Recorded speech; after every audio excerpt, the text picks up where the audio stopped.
Hola a todos, hoy les quiero contar acerca de mi investigación de seminario, la cual se titula como El acercamiento de la comunidad a la ribera a través de los servicios ecosistémicos culturales, específicamente esto considerando el uso del paisaje de ribera como una estrategia de valoración, específicamente en las riberas del río Mapocho, en la provincia de Talagante. Bueno, a lo largo de la presentación les iré hablando acerca desde el principio, que vendría siendo el planteamiento del problema, hasta llegar a las conclusiones. En primer lugar, debemos preguntarnos por qué es importante esta investigación. Bueno, es importante dado que la ribera del río Mapocho tenía una importancia histórica del paisaje ribereño de por sí, donde el siglo pasado existieron alrededor de 5 balnearios en las riberas, en las lagunas que se conformaban en las riberas, y tenían una importancia de ser un balneario cercano a la región metropolitana para las personas que no querían o no podían ir a la playa, por ejemplo. Muchos de estos balnearios eran utilizados por la clase de la aristocracia en esos tiempos,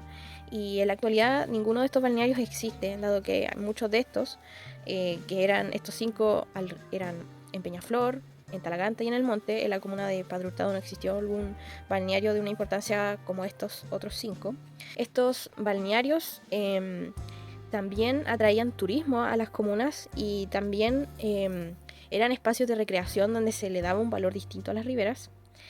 Pero muchos de esos balnearios fueron destruidos, dado de que se rellenaron muchos de esos humedales y lagunas para la construcción de casas, como sucedió en Tegualda, si no me equivoco, y también en Peñaflor. Actualmente es el único lugar que queda el balneario, pero no como un balneario, sino que como en un parque, el Parque El Trapiche. Y si es que ustedes van al Parque El Trapiche, van al estero de Aguas Frías, Aguas Claras, no recuerdo bien cuál es el estero que pasa por ahí, pueden encontrarse con... Ese estero era utilizado como una piscina natural, que al día de hoy igual la gente se baña ahí, y también hacen paseos en kayak y hartas actividades de entretención. Pero como tal, esta historia de los balnearios se terminó en el siglo pasado. Aparte de eso, podemos decir que en la actualidad existe una crisis medioambiental climática, donde los rangos de equilibrio y de salud de la Tierra se han visto afectados. Por ejemplo, aquí podemos ver de manera bastante gráfica, como lo postula Rockström, los denominados como los límites planetarios, los cuales son ámbitos específicos que son indicadores de la salud de la Tierra. Y por ejemplo, podemos ver que la integridad de la biosfera a través del ámbito de la biodiversidad de especies se encuentra en un rango de incertidumbre, dado que a través de este cambio climático muchas de las especies han perdido hábitat a través también de la presión antrópica. Muchas especies se han extinguido dentro de este último siglo y también dentro de estas últimas décadas. Y también podemos decir de que no es tan solo especies de animales, avifauna y otros, sino también de alimentos, de vegetales, de fibras. Como lo podemos ver de que se ha dicho de que dentro de no sé cuántas décadas se va a extinguir ciertas especies de palta, de plátano y de cacao. Entonces, esta incertidumbre ha generado como tal una alarma de que este ámbito de la integridad de la biosfera está en un extremo que puede ser irrecuperable si no se toman medidas concretas, que al día de hoy es un poco difícil. Similar al caso de los ciclos biogeoquímicos, donde podemos ver de que existe una elevada cantidad de nitrógeno y fósforo, principalmente por emisiones o contaminantes. Y esto también está de la mano de la alteración de los ecosistemas, que se encarga de lograr un funcionamiento correcto de los ciclos biogeoquímicos, considerando en un ejemplo muy claro de que las emisiones de carbono están siendo más de la cantidad de árboles necesarios para poder limpiar el aire y eliminar ese CO2 y transformarlo en oxígeno. Asimismo, los basurales que no están controlados o que no se están utilizando medidas adecuadas, como por ejemplo no juntar la basura inorgánica con la orgánica. Este metano igual es un gas de efecto invernadero que también altera el ciclo biogeoquímico de la Tierra, que con la cantidad de emisiones que hay y contaminantes no está siendo como suficiente las funciones del ecosistema para lograr aplacar esta crisis que es principalmente antrópica. Y dentro de esto podemos decir de que el 60% de estos ecosistemas se encuentra degradado o no se está usando de una manera sostenible, como lo podemos ver en el caso de los humedales. Muchos humedales se han perdido dentro de este último siglo, estos últimos 30 años. Creo que el 30% de los humedales está en riesgo. Y eso principalmente lo podemos ver de que se rellenan los humedales sin la conciencia de que tienen un papel ecosistémico muy importante. Y las riberas de los ríos son humedales. Igual es importante señalar de que este dato del 60% es de una cita de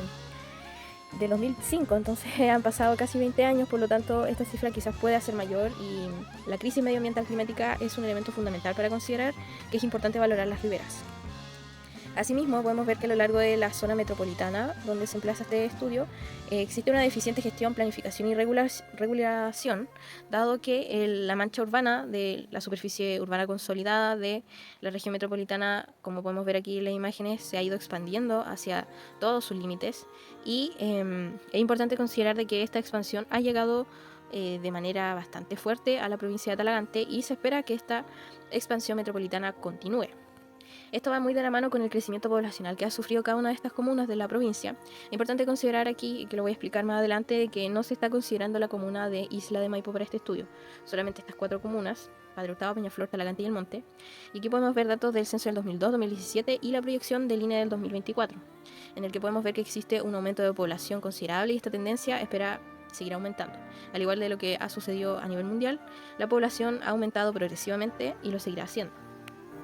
Por otra parte, podemos decir de que existe una importancia de las riberas donde se han visto fenómenos específicos, como esta inundación que arrasó con el puente Pelvín en 1985, una lluvia bastante fuerte en esos años, que colapsó uno de los antiguos puentes de Pelvín. Y en ese sentido se piensa de que la ribera del río es un lugar peligroso, al igual que el río. Es por eso mismo que podemos encontrar de que el río Mapocho en Santiago está completamente canalizado y controlado para que no se desborde, cosa que aquí no sucede en la provincia, dado que la ribera es completamente natural, pensándolo que no tiene una intervención mayor, como a diferencia de lo que podemos ver en la imagen de la derecha, donde existe una extracción de la vegetación por parte del Ministerio de Obras Públicas, como una manera de controlar de que si hay una crecida, esta crecida no lleve tantas ramas y cosas que pueden afectar a cierta infraestructura que está cercana a los cauces de agua. Lo cual es cierto, pero hasta cierto modo, dado que la extracción de la vegetación lleva consigo un montón de impactos que no se están midiendo. Por lo tanto, similar a una de las diapositivas anteriores, no hay una eficiente gestión, planificación y regulación. ¿Por qué? Dado que las zonas de ribera presentan bosques o matorrales, los cuales son zonas de amortiguación muy importantes, que luego se va a detallar un poco más eso, ante efectos extremos como las inundaciones. Entonces estas inundaciones se ven frenadas por este bosque o matorral, y ayuda a que la velocidad del agua, al igual que un tsunami, como sucede con los manglares, no sea tan extremo y se frene. Pero sucede que aquí es lo contrario. Quieren que la vegetación en la ribera puede ser una situación alarmante, que se junten estas ramas y troncos o residuos en los pilares del puente. Entonces aquí igual es cuestionable que la importancia que se le da a la ribera quizás no es como tal la que debería tener, considerando que es un espacio quizás residual, el que se espera que no crezca esta vegetación o se controla quizás de una manera inadecuada. Otro elemento importante a considerar dentro de la problemática es que, al menos dentro de Peñaflor, existió muy cercano, y dentro de la ribera mejor dicho, un vertedero ilegal de gran envergadura, la cual igual es importante considerar que estos vertederos que no se manejan de una manera adecuada pueden ser un foco de infecciones para la fauna presente, como también la infiltración de estos residuos contaminantes, que pueden ser de todo tipo, que pueden contaminar las napas subterráneas de aguas, que al final son utilizadas para riego a lo largo de toda la provincia. Por lo tanto, este es un ejemplo que sucede a lo largo de casi toda la provincia, donde se utilizan estos espacios relativamente residuales para ciertas personas como para iniciar estos focos de basura. En la actualidad este vertedero ya no existe, dado que se clausuró en el año 2017, pero aún así a lo largo de toda la ribera en esta provincia podemos encontrar microbasurales de una importancia que se le debe dar, de que no deben existir, porque luego se transforman en basurales como este. Asimismo, entre otras importancias de esta zona de ribera es que se ve afectado por incendios forestales, como podemos ver aquí en este óvalo morado, quemas de una extensión de gran cantidad de hectáreas, que ha afectado a gran parte de las riberas en toda la provincia, lo cual genera una pérdida de biodiversidad, acelera la deforestación, que no nos ayuda a contribuir de una manera positiva a estabilizar el ciclo biogeoquímico, dado que un suelo erosionado puede ser impermeable y a la vez pierde las capacidades de absorber ciertos nutrientes, o los árboles que habían de hacer este proceso de transformar el CO2 en oxígeno. Por otra parte, podemos ver aquí una noticia que encuentro bastante impactante, donde se indica que este humedal en Peñaflor es una reserva de agua que podría abastecer a Santiago. Es decir, ¿en qué momento podemos pensar de que, claro, a nivel institucional, se dice que la necesidad de agua primero debe ser cubierta por parte hacia el ser humano y luego vienen los ecosistemas? Pero estamos pensando de una manera económica el valor que tiene esta zona. Y aquí en esta investigación se busca darle otro tipo de valoración que no sea económica, como el recurso hídrico. Y en ese sentido, luego de considerar cada una de estas problemáticas, que existen muchas otras más, como por ejemplo, muchas de estas zonas de ribera son utilizadas como solución habitacional, donde existen tomas de gran extensión, tanto en Talagante como en el monte, y así podríamos estar hablando de muchas otras problemáticas que nos hacen preguntarnos ante este impacto que ha generado la expansión metropolitana, que ha traído consigo la llegada de muchos habitantes que antes no existían y que necesitan una opción habitacional, cómo estos servicios ecosistémicos culturales pueden contribuir a la valoración del paisaje de ribera en áreas metropolitanas, con el caso de estudio de la ribera del río Mapocho en la provincia de Talagante. Ahora bien, el objetivo general está de la mano con la pregunta, donde se busca analizar esta relación entre los servicios ecosistémicos culturales con la valoración del paisaje de ribera de las áreas metropolitanas, con este caso específico. Luego se hablará un poco más acerca de estos conceptos claves que quizás pueden ser un poco extraños. Los objetivos específicos de investigación en los que se van a centrar principalmente las metodologías son comprender el estado actual de los servicios ecosistémicos culturales que proveen las zonas de ribera en áreas metropolitanas, analizar el uso del suelo, específicamente a través de la cobertura de suelo en las zonas de ribera del río Mapocho, la provincia de Talagante, en relación con la expansión metropolitana y la percepción asociada a la comunidad en cuanto a este uso de suelo. Y por último, analizar la percepción de la comunidad, actores claves y expertos sobre las zonas de ribera de la provincia de Talagante en relación con la valoración de los servicios ecosistémicos culturales que estas zonas de ribera proveen. Ahora bien, para profundizar un poco más, el área de estudio se encuentra posicionada dentro de la cuenca del río Maipo, que dentro de esta cuenca del río Maipo podemos encontrar la subcuenca del río Mapocho, y dentro de esta subcuenca del río Mapocho se encuentra el río Mapocho, el cual fue dividido en 4 secciones correspondientes a cada una de las comunas de este estudio, que vendría siendo el tramo blanco de Padre Hurtado, el tramo verde de Peñaflor, el tramo azul de Talagante y el de color morado, El Monte. Es decir, cada una de estas riberas es el área de estudio. Ahora bien, pasando al marco teórico, se hablará acerca de los conceptos claves de esta investigación, dado que igual se abordan otros dentro del escrito, pero es importante considerar algunos elementos que son mucho más relevantes, como por ejemplo el concepto de ribera. El término de ribera significa orilla o banco, y específicamente busca mencionar de que es la transición entre el ecosistema acuático con el ecosistema terrestre. Como podemos verlo en este diagrama, vendría siendo esta zona del recuadro, el ecosistema ripariano o ribereño. Esta zona ribereña logra mitigar los efectos del cambio climático, como por ejemplo, prestan diversos servicios ecosistémicos, tales como que proporcionan vida silvestre, es decir, pueden albergar mucha biodiversidad tanto vegetal como animal, mejora la calidad del agua a través de vegetación macrófita que limpia y absorbe ciertos elementos que pueden ser contaminantes, y a la vez se van depositando hacia el fondo de las zonas de ribera contaminantes como reservorios de dióxido de carbono, como lo que sucede con el caso de los humedales. Asimismo, este reduce el impacto de áreas de inundación, como podemos verlo en una de las imágenes que les comenté de que se extraía esa vegetación. Bueno, en realidad esta vegetación ripariana y el ecosistema que corresponde ayuda a mitigar estas inundaciones. Es por eso que se conoce que no se debe construir en las riberas del río, dado que esas zonas se van a inundar en algún momento. Y es por eso que esta vegetación está preparada para sostener estas inundaciones y a la vez ayuda a albergar mayor vida. Y por último, estas son áreas de actividad social de la ciudad, según dice Gundel, y lo podemos ver que sí se aplica para este caso de la provincia, donde en el siglo pasado, como les comentaba, existían diversos balnearios, por lo tanto las riberas eran utilizadas como áreas de recreación. Otro de los conceptos importantes son los servicios ecosistémicos. En este caso, los servicios ecosistémicos es un concepto ampliamente discutido, dado que existen muchas acepciones y a la actualidad no se ha llegado a un consenso todavía de qué son los servicios ecosistémicos. Partieron principalmente considerados como Westman en 1977 como los servicios de la naturaleza. También fueron incluidos en una parte como la teoría general de los sistemas,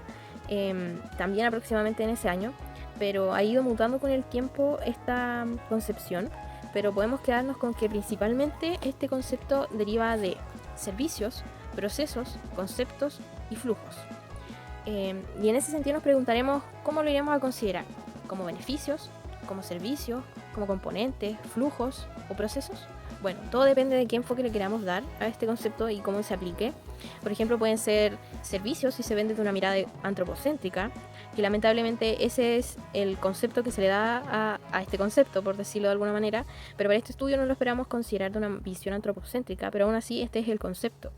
que se utiliza de servicio ecosistémico, pero que aún está en una amplia duda, así que debería ser tratado como beneficios ecosistémicos. Bueno, eso es un elemento que se puede estudiar y es bastante interesante, pero en esta investigación no nos centraremos en este debate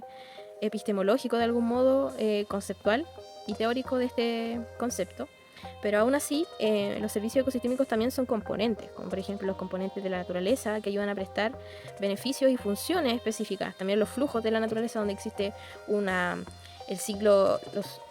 el proceso de los ciclos biogeoquímicos vendría siendo un flujo de materia al final. Entonces es un elemento bastante discutido,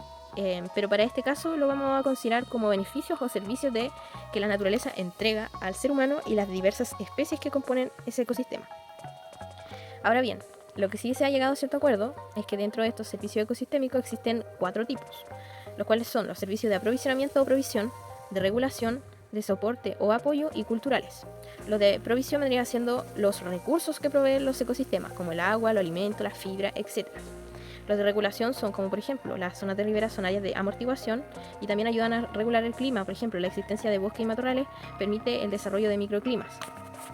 Bueno, y como bien lo dice, los servicios de regulación son los beneficios obtenidos de la regulación de procesos de los ecosistemas, como por ejemplo la regulación de saneamiento y del agua. Por ejemplo, esta vegetación macrófita que les comentaba antes es una vegetación que ayuda a absorber ciertos componentes y sustancias que trae el agua y limpiarla de una manera en la que muchos de estos componentes o sustancias se depositan también en los fondos del humedal y de las lagunas que se forman en las riberas, y de este modo el agua que fluye luego con las corrientes llega a ser mucho más limpia. Entre los beneficios de los servicios ecosistémicos de soporte o apoyo, podemos encontrar, por ejemplo, el reciclaje de nutrientes, que vendría siendo el ciclo biogeoquímico, donde los componentes, como por ejemplo que existen en el aire y son capturados por las plantas, luego se pasan hacia el suelo junto con la descomposición de los materiales orgánicos que fertilizan de algún modo el suelo. Por lo tanto, hay un ciclo constante de nutrientes que luego esos nutrientes que se lograron descomponer son absorbidos por las plantas y vuelve a suceder este ciclo. Este tipo de servicio ecosistémico, podemos verlo en la primera gráfica que se pasó en el planteamiento del problema, está en un rango de incertidumbre. Por lo tanto, estos servicios ecosistémicos son poco estudiados también, al igual con los de tipo cultural, pero prestan unos beneficios muy importantes para sostener la vida de los ecosistemas. Por otra parte, podemos encontrar los servicios de apoyo o soporte, la formación de suelo. Aquí, haciendo un nexo también con el planteamiento del problema, la deforestación o los incendios forestales ayudan a que la erosión del suelo sea mucho más rápida a lo que realmente debería ser. Por lo tanto, esta erosión del suelo no nos ayuda a absorber el carbono necesario para la salud de los ecosistemas, y así se dispone mayor cantidad de dióxido de carbono en la atmósfera. Por lo tanto, los árboles tienen una función ecosistémica muy importante, dado que capturan ese dióxido de carbono, lo cual no sucede cuando existe deforestación o los incendios forestales, los cuales impermeabilizan el suelo, no ayudan a infiltrar el agua para que se recarguen los acuíferos que hay subterráneos. Por lo tanto, aquí hay se corta esta cadena de formación de suelo, como debería ser, y es importante considerar de que la formación de suelo tarda hasta 200 años, dependiendo qué tan afectado esté ese suelo. ¿Por qué? Porque esas capas de suelo, que nosotros hacemos un tajo en el suelo, podemos ver que se encuentran en diversas capas, entre materia orgánica, rocas, raíces, diversos tipos y también de tierra, de minerales, etc. Entonces esta formación de suelo tarda mucho tiempo porque, por ejemplo, la materia orgánica debe descomponerse y en eso tarda meses y años. Al igual de que la erosión que va o el transporte eólico de los sedimentos hace que se vayan haciendo capas muy finas de tierra, que luego tiene que llover, se van a infiltrar ciertos minerales, va a haber un lavado de nutrientes. Entonces la formación de suelo es un proceso muy complejo que en las riberas también se ve un poco afectado por la erosión, aparte eólica, la erosión que hay del agua, porque las zonas de ribera son zonas inundables. Por lo tanto, la formación del suelo es un proceso complejo en las zonas de ribera también, pero se ve mayormente afectado si es que existe un mal uso de estos espacios de ribera, como ha sucedido con la instalación de vertederos ilegales o la extracción de árido, que al final cambia la dinámica de los suelos, que por algo están dispuestos de esa manera natural. Bueno, y por último, los servicios ecosistémicos culturales, los cuales son abordados en este estudio, pero para poder entenderlos será necesario hacer esta introducción por parte de los otros tipos de servicios ecosistémicos que existen. Los servicios ecosistémicos culturales es un concepto muy distinto a los otros tres, dado que este es un beneficio no material, no es algo concreto como por ejemplo el agua, como los nutrientes, como la polinización, por ejemplo, sino que son beneficios no materiales que derivan de la conexión entre el ser humano y la naturaleza. Entiéndase naturaleza, que deberíamos estar nosotros también dentro de esa categoría. Entenderemos como naturaleza, por ejemplo, a las especies vegetales y animales que no nos incluyen. Esto puede ser bastante antropocéntrico, pero hacer esta diferencia igual es importante para este caso, porque en la actualidad no existe una inclusión entre el ser humano en el reino animal, que es así realmente, pero como nos vemos tan alejados de estos espacios naturales y están siendo afectados por la presión urbana para transformarlos en nuevos espacios humanos urbanos, es importante hacer esta distinción para poder vislumbrar de mejor manera estos servicios ecosistémicos culturales, los cuales son de diversos tipos. También hay una discusión amplia en cómo poder catalogarlos, pero para este estudio hablaremos de el servicio ecosistémico espiritual y religioso, de la conexión entre el ser humano y la naturaleza a través de ritos, por ejemplo, los ritos de las culturas indígenas, la meditación, por ejemplo. Por otra parte, la parte recreativa y turística, yo ir al río a conocer a través de un tour, de una visita guiada, por ejemplo, o solamente ir a caminar y sentarme y conversar con amigos, por ejemplo.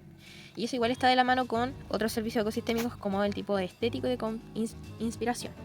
Esto vendrían siendo, por ejemplo, la contemplación del espacio natural, donde se le da un valor atribuible a lo estético que presenta, de la diversidad de paisajes y elementos naturales que lo componen, y también es un foco de inspiración donde las personas van a hacer música, poesía, pintura, fotografía. Es un lugar de inspiración. Por otra parte, tenemos la parte de educación, donde las zonas de ribera, al igual que muchos espacios al aire libre, son aulas abiertas. Entonces es importante igual ir al lugar natural y aprender de lo que ese lugar nos puede entregar, como por ejemplo existen diversos tipos de aves, cuáles son las funciones ecosistémicas que nos entrega el río y sus riberas, porque es importante cuidarlas, cuál es el ciclo del agua, etc. Por otra parte, tenemos la identidad del sitio, o como se le llama en este estudio, el sentido de pertenencia o arraigo del lugar,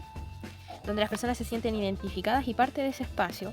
que es un lugar que les define como comunidad, por ejemplo, como se puede ver con el caso de las organizaciones medioambientales, en las cuales se encuentran arraigadas a este río, y es importante cuidarlo porque tiene un valor más allá de este valor o herencia cultural, que es el siguiente servicio ecosistémico, donde la ribera tiene una herencia cultural, en este caso, de que fueron antiguos balnearios muy importantes para el turismo de la comuna y desarrollo económico, pero también este río trae consigo diversos sentimientos y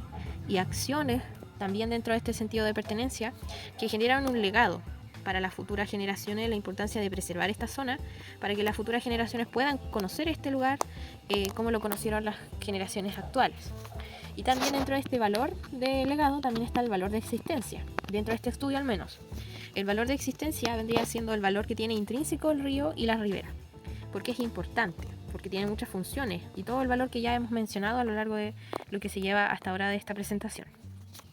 Entonces, los servicios ecosistémicos son elementos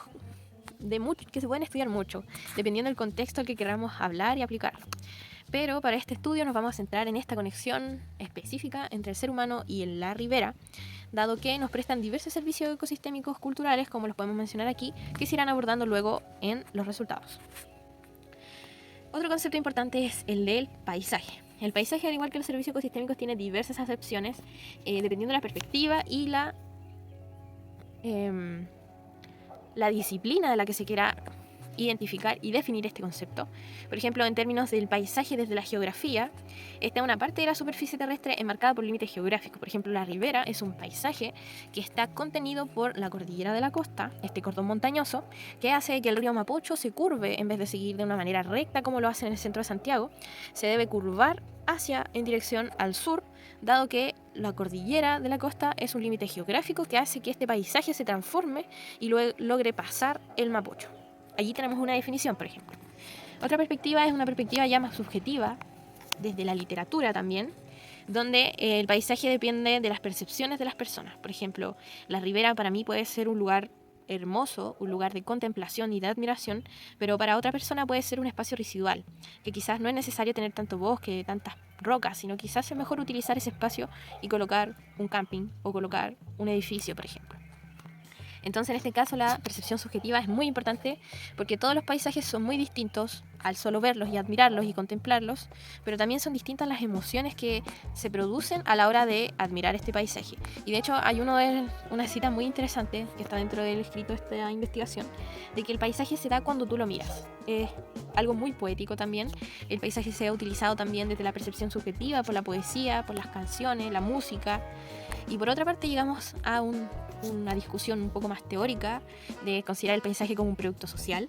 El paisaje es algo que se toma de parte del ser humano, se transforma y luego esa proyección cultural lo denomina como un paisaje.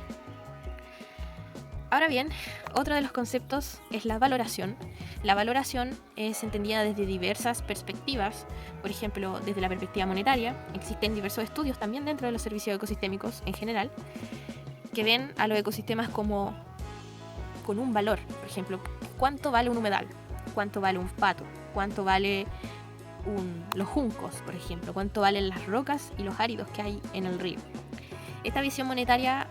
es ampliamente discutida también y tiene diversos elementos que no son muy aplicables para cada uno de los casos. Es decir, si uno quiere hacer una valoración monetaria, tiene que ser un método muy bien aplicado para un caso de estudio. No puede ser replicable como tal, dado que las particularidades de los ecosistemas, incluso en la escala que queramos mirar ese ecosistema, son muy particulares.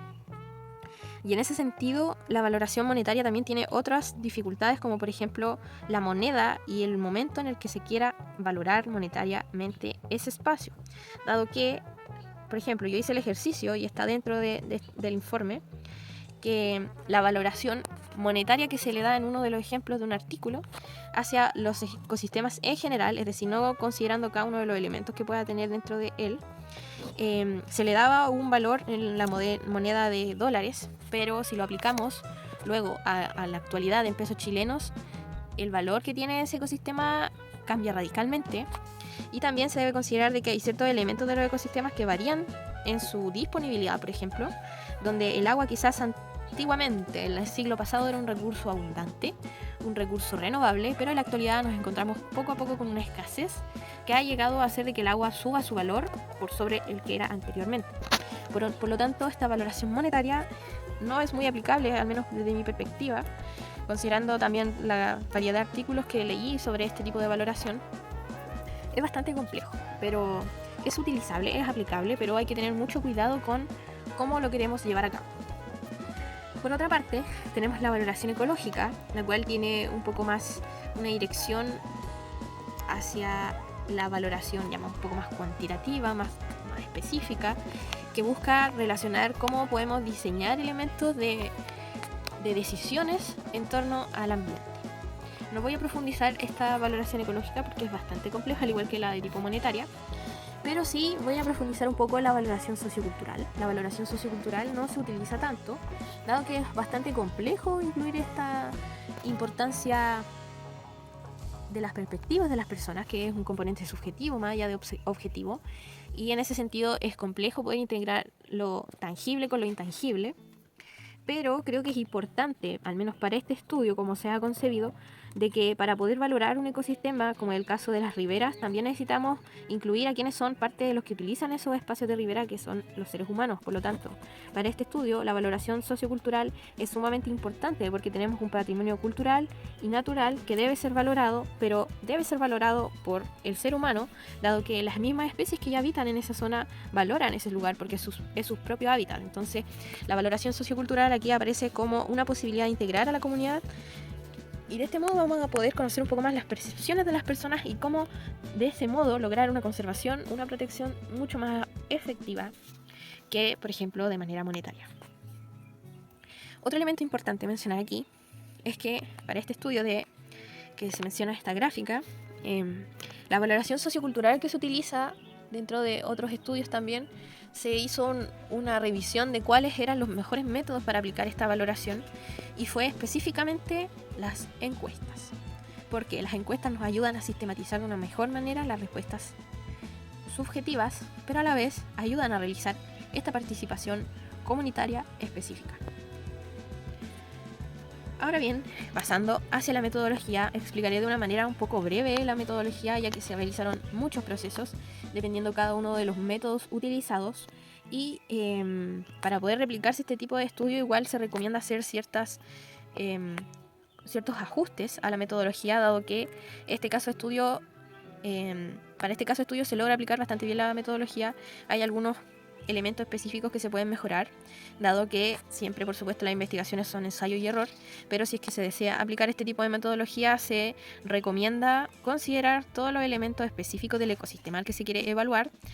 y valorar, porque no es tan aplicable para casos universales, por ejemplo.